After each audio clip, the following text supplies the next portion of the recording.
we're looking at how can we just like reinforce relationships and making sure we're pouring into the people and looking through our lists and seeing, okay, this person has been giving for 5 years at $100. If you have iWave or another one of those softwares to see if they have greater capacity, but also just starting to have more meetings and talking to people and saying, what have you loved that we've been doing over the last couple of years? And here's our vision for the future. And that's kind of the strategy is major gifts, smaller pools, but people who are already invested in your organization. Hello, hello, hello. It's Holly Rustick here with Grant Writing and Funding. I'm really excited to have a guest from the mentorship on the show today, Courtney Oliphant. And she is the CEO and founder of Coastal Nonprofit Consulting based in San Diego, California. Really excited to have you here because you've been like growing your business in 2025. And a lot of people are like, wait, what?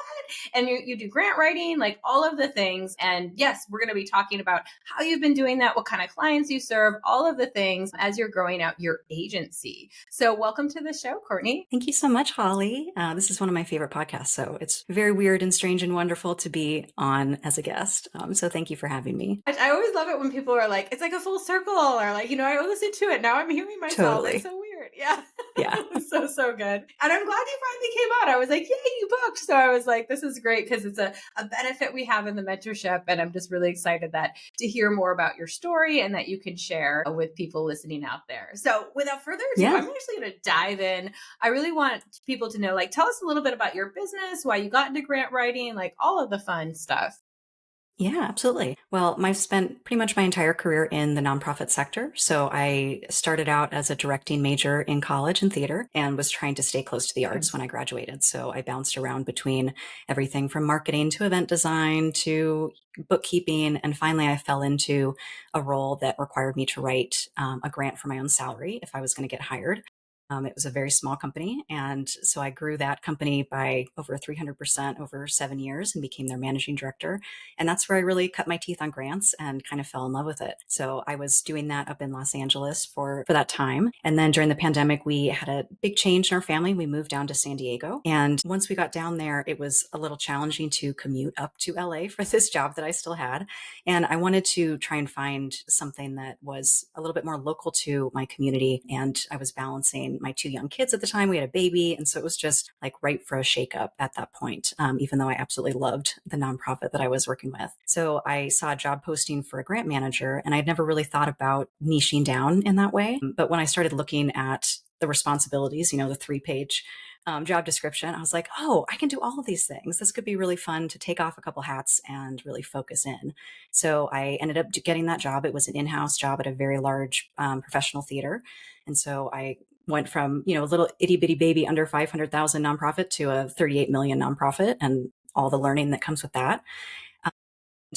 About in the first year of that job, it became really clear that I was not able to juggle both my family priorities and a full-time kind of in-person position. My husband was Yeah. also working fully in person, and we were like, what can we do to create a little bit more flexibility in our lives? And that's when I considered taking the leap and going into consulting.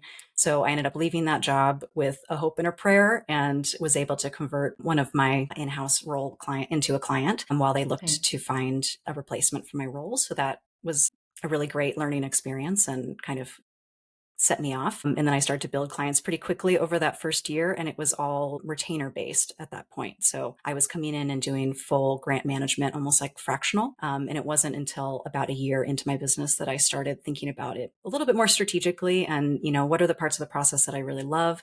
What do I want to specialize in? What sectors do I want to work with? And that's kind of an evolving journey, but that's gotten to me to where I am now. Right. I love that so much. And also like there's so many choices that you're making, right, as part of that too. And I love that so much because you're like, okay, lifestyle change, we're moving cities. And then it was like, or you know what I mean? Like life change, we're moving cities. And then it's also, okay, now I have to change my job. And like you said, totally different types of nonprofits, even the same cause Hmm. area, same like theater, right? But like that's different, very different Totally. how they operate Yeah. at 38 million or 500,000. And then like also being like, hey, I gotta do all this stuff. Like, yeah, even if I have my background isn't the same, like I'm making this decision. And then yeah, like all these decisions to also meet your lifestyle. And I think that's so important. I think a lot of times people just be like, no, I gotta take the thing that I have and now my lifestyle is suffering. And then there's so much trauma and just like spinning out because Hmm. they're not allowing themselves to even think about options, right? Yeah, So brave of absolutely. you. Yeah, I Yeah, love well, it that. takes, there's a vision for what you want for your life, and then there's a plan to actually get there. And there's Yeah. usually a disconnect, and it's born, I think, out of a lot of fear of how you can get across those bridges. And so I had a lot of encouragement from, people in my life that, yes, you can do this. But also it was a drive of, well, I have to make this happen because I have kids that I have to feed. And, if all else fails, I can go back and get another in-house grant writing job. That's not like it's an incredibly difficult sector to get back into if you wanted to go back. So I had to put some faith and trust that what was going to come, and that it's going to be right and fit what I was looking for. And so far it's Hmm. been much harder to run a business than work in-house, but it's been, I think, more fulfilling, and I've been able to help a lot more organizations, which is really rewarding and I love. Yeah. I love that too. And yeah, and you're right. Like, you know, it is like at the end of the day, a lot of people are like, oh my, they get stuck on that decision to start a business or to grow it because they're like, what if it doesn't work? And your brain went there. Well, what if it doesn't work? I'll get a job back in the sector, like not a It's the problem. worst that can happen. Right. Yeah. And it's like, well, that's not too bad. I would just be back to where I am right now. So like, Hmm. okay, I'm not really failing here in any way, Yeah. to move forward. And the other thing I want to touch on too is I do see a lot of people doing that. Even in my experience, I didn't have right out of the gate like that same organization be my first client, but they were my client eventually, right? Like even though I left that Interesting. job, yeah. And then I had other clients from my connections within that.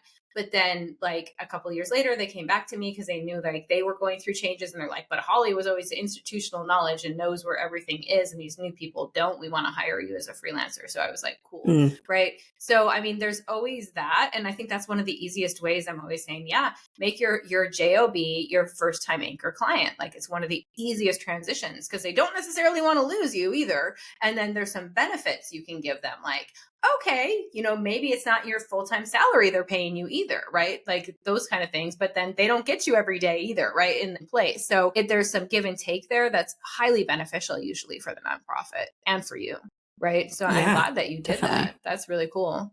Yeah. Yeah, it was kind of a spur of the moment. I wasn't really fully thinking it out, but in my resignation letter, I was like, you know what, I'm just going to throw this in. If they would like to retain me in with my new contractor rate, then I'd be happy to provide interim services while they looked and hired that role. And I only just finished my contract with them in March. So it took them almost 2 years to find someone, train someone up. I mentored an associate that they had on their team, and now she's the grant manager.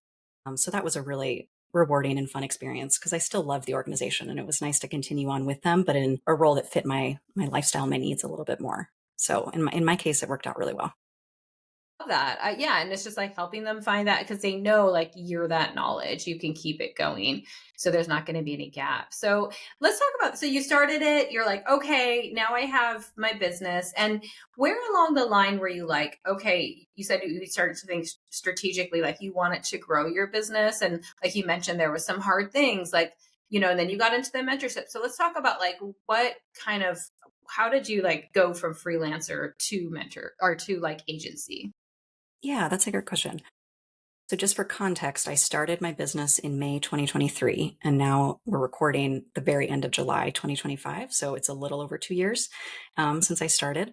But that first year Yay. was really the getting to, thank you, getting to 100K. Yeah. Getting over that was so hard because you're at this point where you have more work than you can physically do on your own, but you're not really making a great profit margin yet to be able to hire out. And so there's a little bit of risk involved of like the work will continue to come. I can hire. So I hit that point probably about 5 months into the business of needing to bring on some contract support. Otherwise, I wasn't going to be able to keep saying yes to things. And I was going to burn Right. out faster than I would have in house, which is not what we want when we start our own businesses. We want that freedom. So that first year was a journey of learning how to work with contractors, learning how to set standards for, you know, the work that I want to go in front of clients and how anybody I bring on to my team reflects that. So that was an interesting challenge. And in addition to setting prices, that was a really Yeah. big Yeah. thing. And I think I was still trying to figure that out when I joined the mentorship last year. So it's been 12 months. I started as hourly, which, we can have a longer conversation about. But for me, I no longer do hourly, but it was important for me to start that way because then I understood how long it took me to do things. And I was able to track my time in 15-minute increments. So I understood like I could really scope a project well, a year later because I had done it that way. I'm still stand by that, but my rates I think were a little lower than they should have been, and it was very challenging mentally to get over that hump and raise my rates to where they should be at a market rate. So that was another thing that the mentorship was really helpful in is just mindset because so much of running a business is running a business and there's the sales and there's the mental blocks and there's the fear and am I worthy of this? Can I ask for this? And there's a lot of things you have to embrace in order to get over that next hump. So that was kind of a lot of those kinds of things over the first 18 months. And then when I joined the mentorship, about a month into that, I hired a second contractor and I increased the hours of one I had working with for a while. And I kind of worked through that process of how can we grow this team? How can we set it up so that we can take on more clients and also bring on more team support as we grow and kind of grow at the same time? Because I was taking on clients and growing really fast and then being like, I need help, looking around and no one was Yeah. there. So it was how do you kind of grow both of those at the same time? And then the other thing that happened was my husband was interested in joining the business. So Mm. he is also in fundraising on the individual side. And we talked about, wow, what could we do? What freedom could we have if you didn't have that in-house fundraising role anymore? And we could go into this together. So then it became a slightly different strategy of how do I grow this as an agency? That's when the agency thought kind of came in. How can we expand in the future to offer additional services outside of just grants? And then what kind of infrastructure would we need to sustain that? So he ended up leaving and joining the business in January of this year, and we're still trying to figure it out. So this is a in progress conversation that we're having, but it's been really great because we took the first couple of months of the year to figure out what we needed. And we brought on our first employee in March. So she's not quite full time, but that's because she's pursuing other things that she wants to do as well. But she is an employee and I'm an employee and my husband is full time. So we're starting to make those I don't know, big girl business moves of of growing the Yeah. team in a new way than just having the 1099 support, which is I valuable love too. But that. Yeah. I yeah. mean, going from like, especially like it's now a family business. Like you got a family Yeah, business. it Like is. that's so Yeah, my cool. mom is also our office manager, so she's on as So well. Yeah. and amazing, right? Like I love so much about like grants. Like I love them so much because of the good that they do in the world, the mission that they can accomplish, like for so many things, but also like they provide it's changed your life. Like look at you have a family business now, like being able to employ people in your family, like that's so like heartwarming, and I love that so much while you're doing amazing work. And just kind of like segueing into that, like with your husband and what he brings to the table and starting that in January, like perfect timing, as you know, like, you know what I mean? Because all of a sudden now you have more services to offer, like during this whole climate that's been happening since January 2025, maybe new fundraising needs, additional fundraising needs outside of grants. Like, has that been really helpful then to have your husband on board? It absolutely has, because the number one thing that we've been seeing when people have been approaching us is first, it's coming in a panic. So it's an organization has just either they haven't hit their goal, they're predicting they're going to lose federal funding, they've already lost federal funding. There's, other things going on that they're starting to look farther in the future and saying, uh-oh, we don't have a Yeah. plan. We need some Yeah. extra external support with this, and maybe we should talk to an expert. So that's where they kind of come in. And it's like, well, we need everything fundraising. And Yeah. so the way that we've kind of adjusted our services is we still have the grant support, but we're leaning really heavily on comprehensive fundraising plans. So we're bringing people into the fold and we're saying, okay, we're going to look at everything that's working really well with your fundraising, your earned revenue, your contributed sources, all of that. And we're going to look at where there are opportunities for growth. And if that's really heavy in grants and there's opportunities, then maybe they're more on my side working with me and I lead them through our institutional funding strategy process where we find opportunities that are well aligned for 12 to 18 months and that they can follow. And then if it's more on the individual side, then maybe it's starting with annual campaign work with Doug, my partner, or maybe it is just looking through your database and seeing who's in it. Have you ever actually looked to see who's given? And if there's Yeah. opportunity for deeper engagement. So that's kind of how we're approaching it, is through comprehensive fundraising with both grants and individuals as a holistic I love approach to that that. so much. Yeah. It's like bringing those skills, and you guys must have just had the aha, like moment of like, oh my gosh, so glad that he's joined full time to bring those other additional skills into the business to have that support. So have you been able to increase your clients then in 2025 as well? So we have, as of like this month, it was nothing. It was call after call, proposal after proposal, and no, people weren't saying no. They were just holding it and Yeah. uncertain and not wanting to make a move and not sure if they should invest this. And probably 2 weeks ago, maybe because a lot of fiscal years ended June 30th and people are trying to, get ahead of it for the next Yeah. fiscal year and meet their goals. I don't know what it was, but suddenly we were getting yeses and moving forward on these things. Yeah. But it did. It was probably 6 months of us trying to figure out, how do we talk about this? How do we package Yeah. it? There's a difference between what we know that someone needs versus what they might think that they need, and bridging that gap Hmm. so that we're on the same Yeah. page. That's been a huge learning experience. And all of that I knew for grants. I had spent the last, 2 years doing that for grants. And now to add in another stream, Yeah. another arm of the business to talk about, I Service. was like, oh, I Yeah. feel like we're starting a new business to try and do this all over again.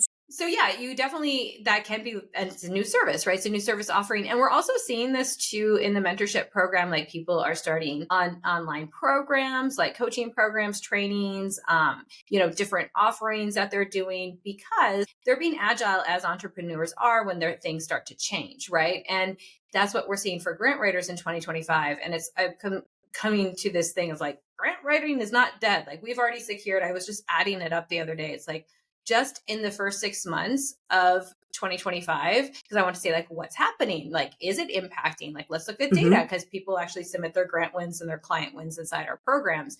And we've seen that we're still just this year, right? $33 million in grants and over $2.5 million in their businesses. So I'm like, people are still getting grants awarded, like, right? And they're still getting clients. And to your point, it might take a little longer. There's going to be different objections that you're going to have to address this year that we talk about a lot. And that's okay. Like, that's just a part of doing business. I'm going to say, yes, this is like unusual, but there's always changes and there's always evolution. And then saying, well, how can I still get clients results? Is the main question. And it looks like that's what you are doing as you're saying, okay, well, yeah, some might still be great for grants, right? Like you said, yes, we vet that and look at that. And others might need a combination right now. And we have those skills then to provide that and just look at getting results. So I think that's so good that you're doing that and just with that mindset. So of course people are coming back. And yes, they might have taken a minute, but everyone's nervous systems also kind of need it to settle a little bit, right? So I think there's just some of that is like you can overcome the objections, but sometimes like big changes, people take a little bit of time no matter what. But it doesn't say they're not going to come, as you can clearly see. Now you're like, okay, let's go. Right. So Yes, yeah, that's really I love beautifully that put. so Yeah. much. Yeah. And we're seeing that all over. So I love that you're like, yes, we've expanded our services. Come find us. So where, like, yeah, tell us more about that. Like, where can people find you if they're like, oh, this sounds interesting? Are you just serving performing arts theaters? Have you opened up your cause area? Let's kind of talk about that a little. Yep. So we started out primarily in arts and culture because that was the network and that was how it like organically grew. But Yeah. now we serve all sorts of different sectors: education, social impact. We're even working with some for profit and BIPOC initiatives. And that's, an area where there's been a lot of pivot and trying to think strategically and creatively about what to do next. So we've expanded to a lot of different sectors, which is exciting. We're primarily still in California and Arizona. So those are the states right now that we are super experts in, but we're hoping to expand beyond that as well in the future. I love that. And yeah, those areas definitely, like you said, there's some of them are really pivoting. Some of the grant impacts, the federal grant impacts may have impacted those areas. So they do need that additional support right now to say, hey, what else, other funding streams are out there? Or how do we, even just like what I've noticed too, is just hiring somebody right now to keep up with all of this is huge. So like you, I'm sure you're really embedded. Yes, you opened up your cause areas, but you're really embedded in those cause areas. Like I imagine like paying attention and seeing what's going on. And it's not just all federal. I imagine it's too like, how's your state responding to that? How are foundations responding to those cause areas? So like in Hmm. your research, and as you've been operating, like what are you seeing for those cause areas too for funding? and nonprofits in those Yeah, I areas? mean, that's a really great point. I think that that is one of the strengths and requirements, I think, of consultants right now is to be on top of all of the shifts of things that are happening at every single level. So it's being aware of not only what opportunities exist, but what changes are we seeing with funders? How are relationship changing? So we have a lot of funders that are in the San Diego area that multiple of our clients all have. So, that's naturally just a part of the work is to keep on top of what they're looking for and seeing, but it's also the greater landscape and what's changing. So we're starting to see a lot of foundations come together and pool funds to support, especially like capacity building and general operating to support organizations that have lost funding from either just federal shifts or actual grants that they've lost. So that's been really interesting that a lot of foundations, at least in California, seem to be taking like a community approach to that kind of Nice. grant making, the responsive grant making, as opposed to we're going to create a new program that's for this thing. Yeah. So that's a great thing. But the downside of it is then we have also experienced lower grant awards, more rejections because funding is being diverted to other pools. So part of that is looking at other areas that we haven't investigated yet, but also how to collaborate with partners. And that's one of the things that I love as a consultant because I'm connected to so many nonprofits, even if they're not my clients, just people that we meet at all these events. And I think networking is hugely important for business owners just to be a free resource in the community, but to make connections and build relationships too on the ground. But we're seeing that like the organizations that can come together and maybe one serves one population and one is a totally different sector, but together they can bring that to the table, that funders are really excited about those collaborations because they feel like their funding is going farther. It's impacting two networks beyond the organization. So that's been something we've been keeping our eye on as well, in addition to everything happening at the federal level, because we've got to have some positive things to report on too, I think, to give people strength and Yeah. endurance to continue on. Yeah, definitely, definitely. And I love that. Like, yeah, looking at, I know there's the Meet the Moment where a bunch of foundations came together too and said, hey, we're going to increase our giving as well. We're committed to this. So I think there's a lot going on that people don't necessarily hear about. They're just seeing maybe a lot of the negative headlines, unfortunately. But I love that, you're leaning into paying attention to like what's working though right now. You know what I mean? And yes, there may be some changes. So even with the diversified services that your business now offers, as well as some of those fundraising or individual giving kind of components, what are you seeing working on that side with those types of services? Yeah, on the individual side, what seems to be working really well is deeper investment with the donors that you already have. So instead of trying to go out and get new donors, we're seeing that as in 2025, and I think in 2024 too, the number of donors is going down, but the amount of donations from individuals is going up. So that means that people who have a long-term sustained relationship with your organization may be willing to donate more and to increase their giving. We're looking at how can we build just like reinforce relationships and making sure we're pouring into the people and looking through our lists and seeing, okay, this person has been giving for 5 years at $100. If you have iWave or another one of those softwares to see if they have greater capacity, but also just starting to have more meetings and talking to people and saying, what have you loved that we've been doing over the last couple of years? And here's our vision for the future. And that's kind of the strategy is major gifts, smaller pools, but people who are already invested in your organization. Yeah. Yeah. I love that so much. And just even on that, like I was talking to my coach and she was saying people are like even buying or given right now because of dopamine, right? Like any kind of dopamine they can get right now. And it Yeah, was I so didn't think about interesting. that, And but yeah. yeah. And I'm just thinking about even what you're saying now, like, because what I've seen too is a lot of like, especially the cause areas that you serve, a lot of donors are feeling like that's their form of like advocacy or Mm, during these totally. times, and that gives them dopamine, right? So it's even like leaning into that, like it's not to say, oh, like people aren't giving. No, yes, they are. Like as you can see, and actually the giving numbers overall may not be up, but the giving amounts are. And I think we're just going Yes. to continue to see that. People are still buying tickets to Beyonce, and you know what I Hmm. mean. Like they still Yep. want to like go out and Experiences, have getting that. out, Yeah, community. yeah, and having Yeah. that dopamine, that feeling of belonging and giving can be that. So I love that you have those abilities to bring in these diversified services now to your business as well and be like, hey, we're a full funding business. Like, we're looking at your different funding streams for your nonprofit and your cause areas. So on that note, where can people find you? Yeah. Well, we have a website that's coastalnonprofit.com. We also have a free grant tracker template that you can download on there to help track your revenue and try and plan for your budget, because we Yes. know that grant budgeting is challenging to know what should I put in the budget, what can we expect. So that's a tool that we came up with this year. And then we also Nice. have a Substack that we just started called Beyond the Ask. So we have a segment on grants, and then we have a segment on donors, and we're trying to address real issues, problems that people are having, successes, and just good advice that people can start implementing right away.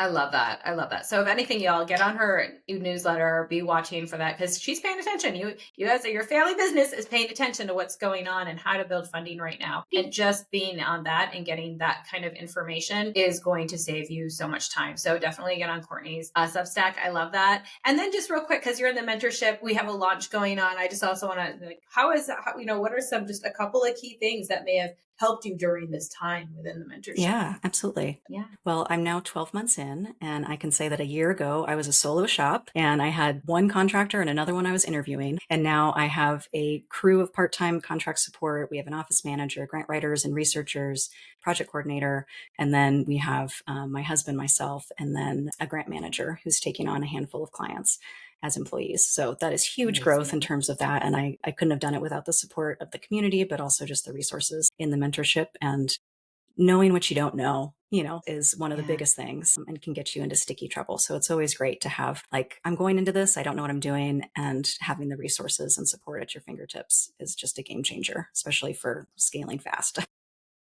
then Yes. I think the Yes. peer support and mentorship has been really wonderful.